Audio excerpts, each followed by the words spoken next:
আমাদের সমাজে থাকা কিছু মা বাবার উদ্দেশ্যে আমার এই বক্তব্য যে নিজের মেয়েদেরকে তোমরা যে পড়াশোনা করাচ্ছ খুবই ভালো, কিন্তু কখনোই তোমরা বিয়ে দেওয়ার জন্য হুটোপাটা করবে না যে আমার মেয়ের 20 বছর হয়ে গেল, এইবার তোকে বিয়ে দিতেই হবে। বিয়েটা কেন আমি বলছি শোনো, বিয়েটা কোনো সমস্যার সমাধান নয়। সমস্যার সমাধান তখনই হবে যখন সে স্বনির্ভর হবে। স্বনির্ভর অর্থাৎ নিজের সমস্ত কিছু দায়িত্ব, নিজের সেই খরচাটুকু চালানোর মতো ক্ষমতা রাখবে।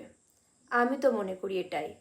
তাই তোমরা মেয়েদের বিয়ে দেওয়ার জন্য কখনোই হুটোপাটা করবে না, বরং চেষ্টা করবে নিজের মেয়েকে কত তাড়াতাড়ি স্বনির্ভর করে তোলা যায়। একটা মেয়ে স্বনির্ভর হলেই কিন্তু তবে সে নিজের জীবনের সমস্ত দায়িত্ব নিতে পারবে আর সর্বোপরি ভালো থাকতে পারবে। কেননা বিয়ে দিয়ে দেওয়া মানে সম্পূর্ণ একটা অন্যের অধীন।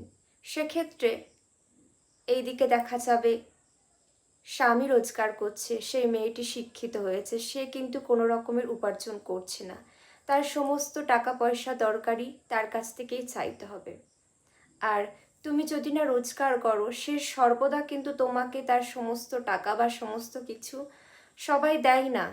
তাই নিজে ইনকাম করো, নিজেদের মতন করে বাঁচতে পারবে। তাই প্রত্যেকটা বাবা মার উদ্দেশ্যে আমার একটাই বক্তব্য, আগে বিয়ে না, আগে নিজেদের ছেলে মেয়েকে স্বনির্ভর করো। সবাই পাশে থাকবে। আর তোমাদের কতটা সঠিক মনে হয় অবশ্যই কিন্তু তোমরা কমেন্ট করে আমাকে জানাবে।